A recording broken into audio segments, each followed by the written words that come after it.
దేవునికి స్తోత్రములు. మీ అందరికీ నా వందనములు. ఈ మంచి సమయంలో దేవుని వాక్యం మీతో పంచుకోవడానికి దేవుడిచ్చిన కృపను బట్టి దేవాదేవునికి వందనములు. ఈరోజు మన అంశము దేవుని గొర్రెపిల్ల.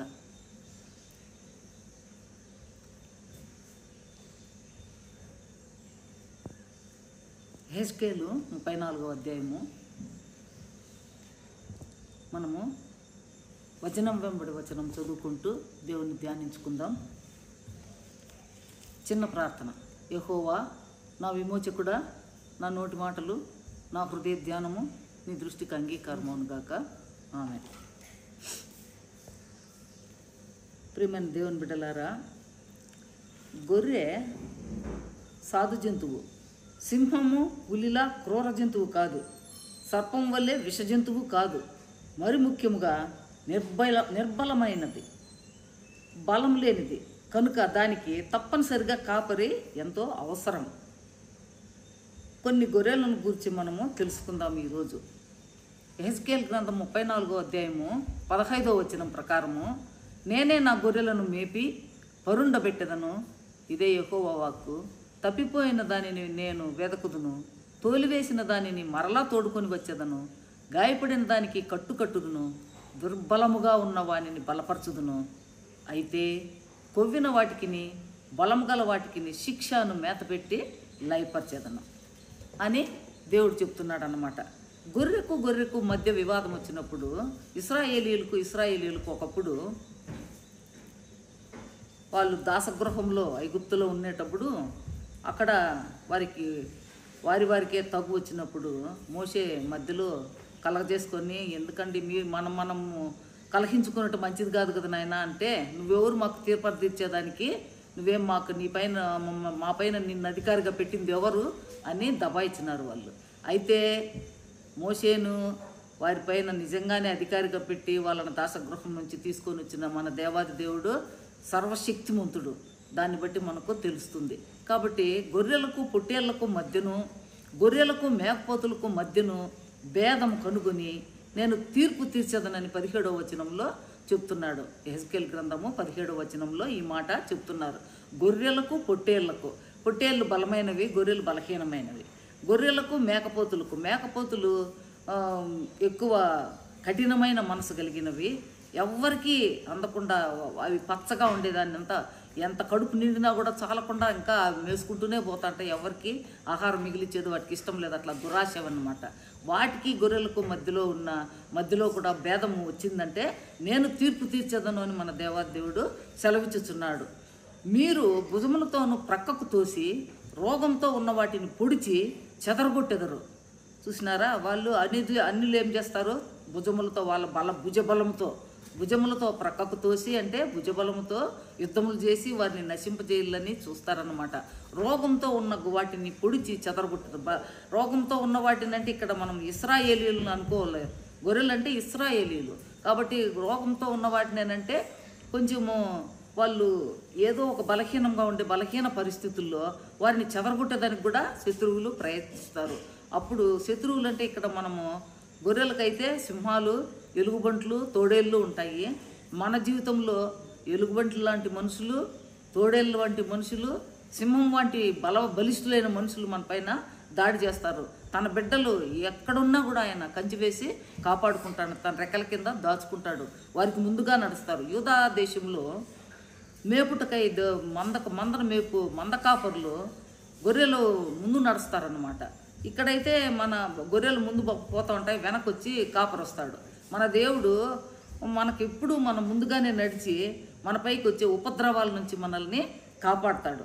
దుష్ట మృగములు లేకుండా దేశంలో నేను లేకుండా చేయుదును, అరణ్యంలో అవి నిర్భయంగా నివసించినట్లు పండుకొనున్నట్లు సమాధానార్థ నిబంధనను నేను చేసేదను అని అంటా ఉన్నాడు అనమాట 31వ వచనంలో. నా గొర్రెలు నేను మళ్ళీ ఇంకో మాట ఏమంటాడంటే, నా గొర్రెలు నేను మేపుచున్న గొర్రెలు అంటే మీరే మనుషులు, నేను మీ దేవుడును, ఇదే ప్రభువు యెహోవా వాక్కు.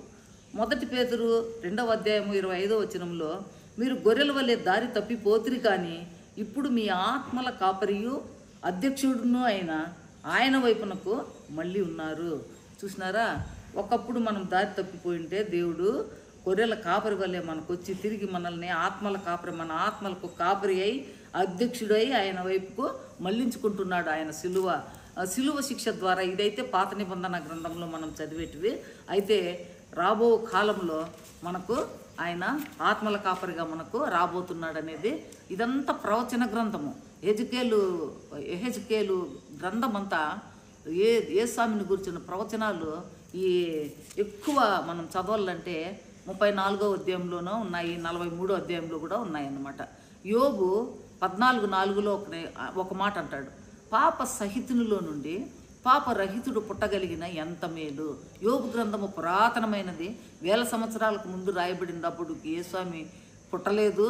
కొత్త నిబంధన కాలంలో నెరవేరిందన్నమాట. ఆయన ఆనాడు చెప్పిన మాట, పాప సహితునిలో నుండి పాపరహితుడు పుట్టగలిగిన ఎంత మేలు. ఆయన ప్రభువైన క్రీస్తు కదా. మనం అది ఆలోచన చేస్తే ఆయన నిజంగా ప్రభువైన క్రీస్తు. ఆయన జన్మలో మానవ కలయిక కాదు, ఆయన పరిశుద్ధాత్మ చేత మన మరియ గర్భము ధరించినది. ఒక పాపి మరొక పాపిని రక్షించలేడు కదా, ఒక పవిత్రుడే పాపిని రక్షించగలడు. కాబట్టి ఆయన పవిత్రంగా ఈ లోకంలో జీవించి మన కొరకు మరణించి తిరిగి పునరుత్థానుడై లేచి మనకు విమోచనను దయచేసినాడు. ఒక గుంటలో పడిన గొర్రెను ఇప్పుడు ఒక్కొక్కటి మనం చదువుకున్నామంటే రోమా 5వ అధ్యాయంతో 8, 9, 10 వచనాల్లో దేవుడు మనల్ని ఎంతో ప్రేమించి మన విమోచకుని నిమిత్తము తన కుమారుని ఈ లోకంలోనికి పంపి లోక పాపమును మోసుకొని సిలువలో చనిపోయాను. ఆయన పునరుత్థాన శక్తితో మనందరినీ తండ్రితో ఐక్యపరుచున్నాడు. ప్రతి పాపము యేసు రక్తం చేత విమోచింపబడుచున్నది. ఇప్పుడు ఒక్కొక్క గొర్రెపిల్లను గురించి మనం విశదంగా చూస్తాం. తప్పిపోయిన గొర్రెపిల్ల మత్తయి సువార్త 12వ అధ్యాయము 11, 12 వచనాల్లో ఏమని ఉందంటే, ఒక గొర్రెపిల్ల విశ్రాంతి దినమున గుంతలో పడినచో దానిని అలాగే వదిలేస్తారా, పట్టుకుని పైకి లేపరా అని యేసు ప్రశ్నిస్తున్నాడు అన్నమాట. అక్కడ కొంతమంది పరిసయ్యులు శాస్త్రులు ఆయనను విశ్రాంతి దినంలో ఏది చేయకూడదు పని అనేసి ఒక ధర్మశాస్త్రమును బట్టి మాట్లాడినప్పుడు వారికి జవాబు చెప్తున్నాడు. ఒకని గొర్రెపిల్ల విశ్రాంతి దినమున గుంతలో పడిపోయిందనుకో దానిని అలాగే వదిలేస్తారా, పట్టుకుని పైకి లేపరా, గొర్రె కంటే మనుషుడు ఎంతో శ్రేష్ఠుడు అని యేసు వారితో చెప్పినాడు అనమాట. విశ్రాంతి దినమైనా సరే మేలు చేయటం ధర్మమే అని ఆయన ధర్మశాస్త్రాన్ని విశదంగా వారికి అర్థమయ్యేట్టుగా చెప్తాడు అనమాట. విశ్రాంతి దినము మనుషుల కోసం కానీ మనుషులు విశ్రాంతి దినం కోసము చేయబడలేదని యేసయ్య స్పష్టంగా వారితో మాట్లాడుతున్నాడు. కీర్తన 42వ వచనంలో జిగటగల దొంగ ఊబి నుండి ఆయన నన్ను పైకెత్తెను, నా పాదములు బండ మీద నిలిపి నా అడుగులు స్థిరపరచెను అంటున్నాడు. మనల్ని జిగటగల దొంగ ఊబిలో తప్పిపోయిన గొర్రెపిల్ల దొంగ ఊబిలో పడిపోయిన, దొంగ ఊబి అంటే ఇక్కడ సాతానును మనము గుర్తు చేసుకోవాల. జిగట అంటే బంకతో గుడింది, దొంగ ఊబి, మోసకరమైన ఊబి, దాంట్లో పడితే ఎవరు లేలేరు. అటువంటి పరిస్థితుల్లో సాతానుడు మనల్ని ఊబిలోకి లాగుతున్నాడు. నా పాదములు బండ మీద నిలిపి ఆయన అడుగులు స్థిరపరచాలంటే, నా జిగటగల దొంగ ఊబి నుండి ఎవరు పైకెత్తాలంటే పాపరహితుడైన ఆయనే మనల్ని పైకెత్తి ఆయన చేయించి మన పాదములను బండ మీద నిలిపి స్థిరపరచాలి. అటువంటి విధంగా దేవుడు తప్పిపోయిన గొర్రెలను వెదకి రక్షిస్తున్నాడు. గుంటలో పడిన గొర్రెను గురించి మనము నేర్చుకుందాం. మత్తయి 10వ అధ్యాయము 16వ వచనం, మత్తయి 7వ అధ్యాయం 15వ వచనంలో చూస్తే, క్రూరమైన తోడేళ్ళులాగా అబద్ధ ప్రవక్తలు గొర్రె చర్మములు కప్పుకొని మీ వద్దకు వస్తున్నారు, జాగ్రత్త అని హెచ్చరిస్తున్నాడు దేవుడు. ఈనాడు అనేకమైనటువంటి అబద్ధ ప్రవక్తలు గొర్రె చర్మములు కప్పుకొని తోడేళ్ళే వాళ్ళు కానీ గొర్రె చర్మాలు కప్పుకొని సాధువుగా మీకు కనపడాలని వస్తున్నారు, జాగ్రత్త అంటున్నారు. తోడేళ్ల మధ్యకు గొర్రెలను పంపినట్లు నేను మిమ్మల్ని పంపుచున్నాను కనుక పాముల వల్లే వివేకులను పావురముల వల్లే నిష్కపటులునై ఉండుడి అని మరొక మత్తయి 10:16 వచనంలో చెప్తాడు అనమాట. కాబట్టి మనం ఏం చేయాలంటే మన దేవుని వాక్యము స్పష్టంగా ఎవరి నోట్లో వస్తో అది నిజంగా వస్తున్నదా, అది నిజమైన వాక్యమా, వాక్యానికి అనుబంధమైనదా కాదా అనే వివేచన మనకు ఉండాలి. పాములాగా వివేకులు అన్నారు. పాము వివేకం కలిగినది. పాము అంటే ఇప్పుడు సాతానుకు సాదృశ్యం. ఇక్కడ సాతాను సమయం చూసి ఆమెను చిక్కుల్లో పడేసిందన్నమాట. అటువంటి మనం చిక్కుల్లో పడకుండా వివేచన కలిగి ఉండాలని ఒక మాట అంటున్నాడు. పావురముల వల్లే నిష్కపటులునై ఉండుడి. మనం నిష్కపటమైన మనస్సు ఉండిందంటే దేవుడు మనల్ని అటువంటి అబద్ధ ప్రవక్తల నుంచి కాపాడతాడు అంటున్నది. మొదటి సమూయేలు 17:34-35 వచనాల్లో, నా తండ్రి గొర్రెలు కాయచుండగా సింహము ఎలుగుబంటి వంటివి వచ్చి మంద గొర్రెలను ఎత్తుకొని పోతుండగా నేను దానిని తరిమి చంపి వాటి నోటి నుండి నా గొర్రెలను విడిపించి తిని. మన ప్రభువు ఇక్కడ ఎవరిని గురించి చెప్తాడంటే, ఇక్కడ దావీదు మహారాజు చెప్తాడు. ఆయన గొర్రెలు కాచేటప్పుడు, నా తండ్రి గొర్రెలు నేను కాయచుండగా సింహము ఎలుగుబంటి వచ్చి మందలో నుండి గొర్రెలను ఎత్తుకొని పోచుండగా నేను దానిని తరిమి చంపి వాటి నోటి నుండి నా గొర్రెలను విడిపించి తిని అంటున్నాడు అనమాట. అంటే ఈ దావీదు చిన్నవాడు, 8వ వాడు, బలహీనుడు, అంత వయసు అయిన బిడ్డ కూడా కాదు. 17 ఏళ్ల వయసులో ఆయన ఒక సింహం నోటి నుండి, ఎలుగుబంటి నోటి నుండి ఆయన గొర్రెలను కాపాడుటకు కారణం ఏమంటే, అతడు దేవుని కీర్తనలతో దేవునికి విధేయుడై ఉండి దేవునిని కీర్తనలతో కీర్తిస్తూ దేవుడు చేసిన సృష్టిని చూస్తూ దేవాది దేవుడు సర్వశక్తుడని మనసా వాచా కర్మన చేసుకుంటూ పోతున్నాడు, స్తుతిస్తూ ఉన్నాడు కనుక దేవుడు అతని పక్షంలో ఉండి ఆత్మతో నింపి అతన్ని వాటి భయంకరమైనటువంటి ఆ యొక్క సింహం నుండి, ఎలుగుబంటి నుండి విడిపించినాడు. రాబో కాలంలో దావీదు గొల్యాతును కూడా అదే ఆత్మబలంతో చంపుతాడనమాట. కాబట్టి మన ప్రభువు అపవాదిని నోరు తెరిచి ఎవరు మింగుతున్నా అని చూచే గర్జించు సింహంలాగా వస్తుండగా మనల్ని రక్షించే మన కాపరి మన ముందు నడుస్తా అన్నాడు కనుక మనము భయపడిన అవసరం లేదు మనము. ఎందుకంటే మన ప్రభువు మన ముందు నడుస్తున్నాడు. మన మనసులో ఆయన వాక్యం ఫుల్గా, మన మనసులో ఆయన వాక్యం సంపూర్ణంగా నింపుకున్న వారమైతే మనకు ధైర్యం వస్తుంది. వాక్యం మనకు ధైర్యం తెప్పిస్తుంది. దావీదు గొలియాతును జయించేటప్పుడు ఆయన ఒకే ఒక్క చిక్కంలో 5 రాళ్ళు ఉంచుకున్నాడంట. ఆ రాళ్ళు ఏమేమి రాళ్ళు అంటే, ఒకటి విశ్వాసం అయితే, ఒకటి ఆత్మ అయితే, ఇంకొకటి అయితే దేవుని వాక్యం అయితే, ఇంకొకటి ధైర్యం అయితే, ఇంకొకటి రోషం అన్నమాట. దేవుని పట్ల రోషం కలిగి ఉన్నాడు. దేవుడు నేను కాదు యుద్ధం చేసేది, నా తండ్రి యుద్ధం చేస్తాడని ఆత్మ బలంతో నింపబడి ఒకే ఒక్క గుళకరాయితో రాక్షసుడు లాంటి గొల్యాతును నేల కూల్చివేసినాడు అన్నమాట. అటువంటి బలము, శక్తి మనకు రావాలంటే వాక్యంతో మనము ఎప్పుడూ నింపబడాలి. ఇంకా సింహము నోటిలో గొర్రె పిల్లని గురించి మనము నేర్చుకుందాం. ప్రకటన గ్రంథం 5:5 వచనంలో, గర్జించు సింహము సాతానైతే ఎలుగుబంటి పట్టు విడిపించుకోవడం చాలా అసాధ్యం కదా. ఎలుగుబంటి ఎవరు ఇక్కడ అంటే, అది మన శరీరమే. నేత్రాశ, శరీరాశ, జీవపుటంబములు చూపించి మనల్ని పాతాళంలోకి ఈడ్చుకొని పోతున్న మన శరీరాన్ని ఎలా జయించాలి అని మనము ఆలోచించాలి. మన శరీరంలోనే 3 భాగాలు మనకు ఉన్నాయి. అది ఏముండదంటే శరీరాశ, నేత్రాశ, జీవపుటంబము అనేటివి ఎలుగుబంటి కట్లులాగా మెడకు, నడుముకు, కాళ్ళకు చుట్టుకునేసిన పాశముల్లాగా ఉన్నాయి మనకు అవి. ఆ పాశాలు ఎక్కడ తీసుకొని పోతాండాయంటే మనల్ని పాతాళానికి ఈడ్చుకొని పోతాండాయి మన శరీరాన్ని. కానీ ఆ శరీరాన్ని ఎలా జయించాలంటే ఇక్కడ పౌలు ఒక మాట చెప్తాడు, నా శరీరమును నలుగగొట్టి దానిని లోబరుచుకున్నాను నేను. అలాగే ఆయన చెప్పిన మాట ప్రకారం జీవించినాడు అన్నమాట.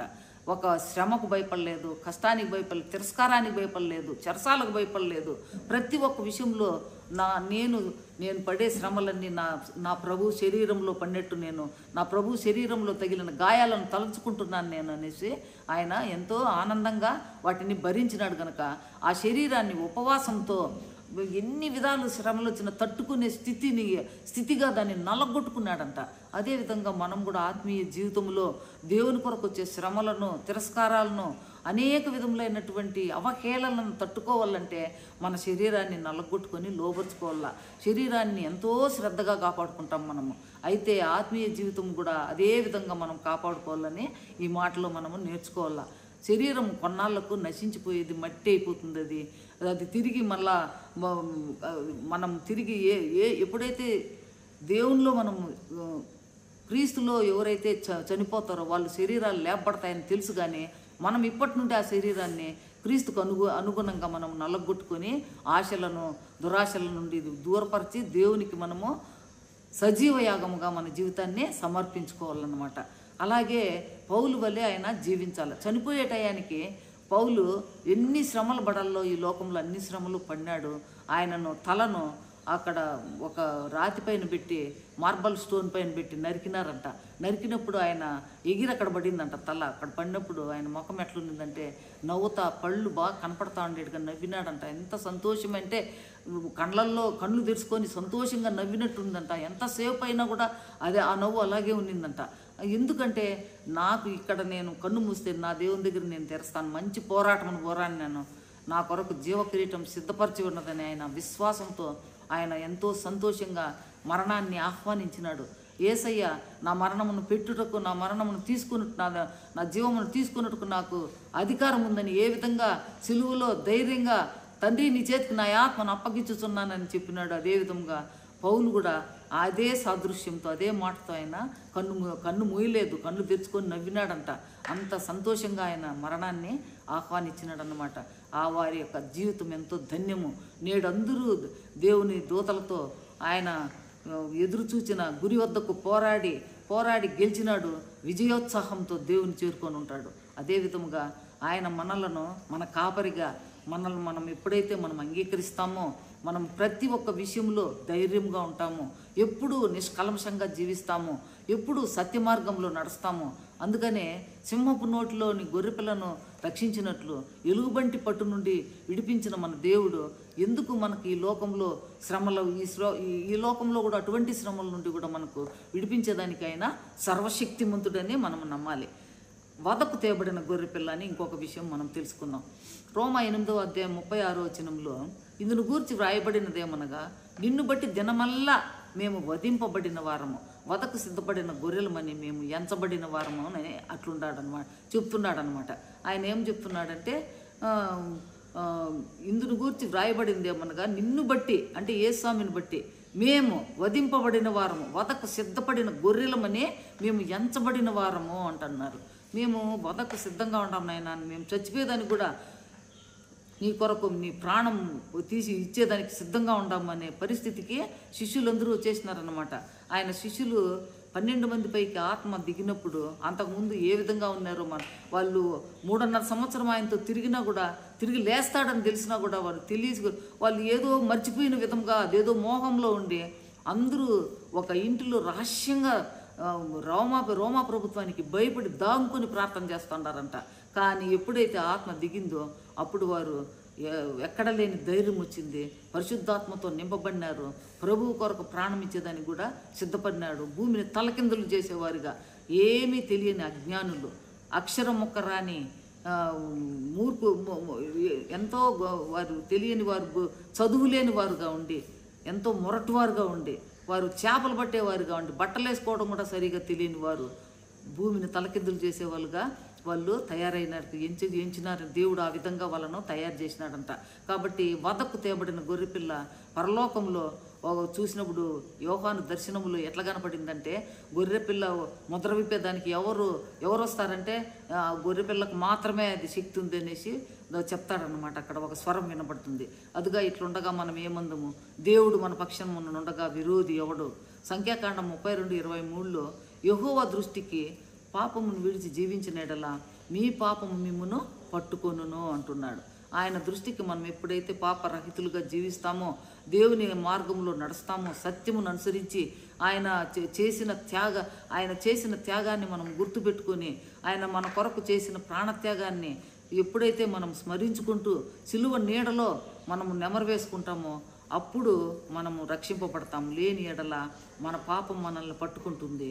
తర్వాత కీర్తనలు 29:1 వచనం ప్రకారం ఎన్నిసార్లు గద్దించనను లోబడిన వాడు తిరుగు లేకుండా నాశనం అవుతాడు. కసాయివాని కత్తి వేటుకు మనపై పడకుండా ప్రభు తన మెడను ముందు పెడతా ఉన్నాడన్నమాట. మన శిక్ష ఆయన భరిస్తూ ఉన్నాడు. ప్రభువు ఎవ్వరూ మనకు రారన్నమాట. ఎవరైనా కూడా మన రక్త బంధువులైనా, కట్టుకున్న భార్య అయినా, భర్త అయినా, కన్న బిడ్డలైన రక్తంతో కలిసి ఒకే ఇంట్లో మనం ఎంతో ప్రేమమయంగా జీవించినా కూడా చనిపోతే మనల్ని తీసుకొని సమాధిలో పెడతారు, అందరూ వదిలొచ్చేస్తారు. అయితే యేసుస్వామి మాత్రము మనల్ని వదలడు. సమాధి నుండి కూడా నిన్ను లేపుకొని నేను తీసుకొని వెళ్ళి జీవంలోకి తీసుకొని వెళతానని మనకు ఎంతో ప్రామిస్ చేసినాడు దేవుడు. మనకు వాగ్దానం చేసిన దేవుడు.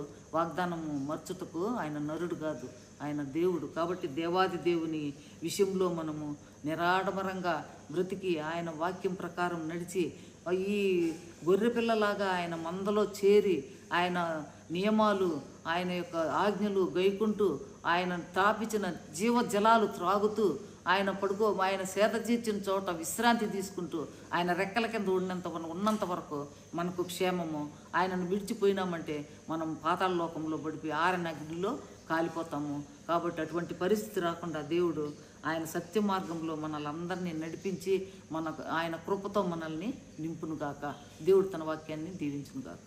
ఆమేన్.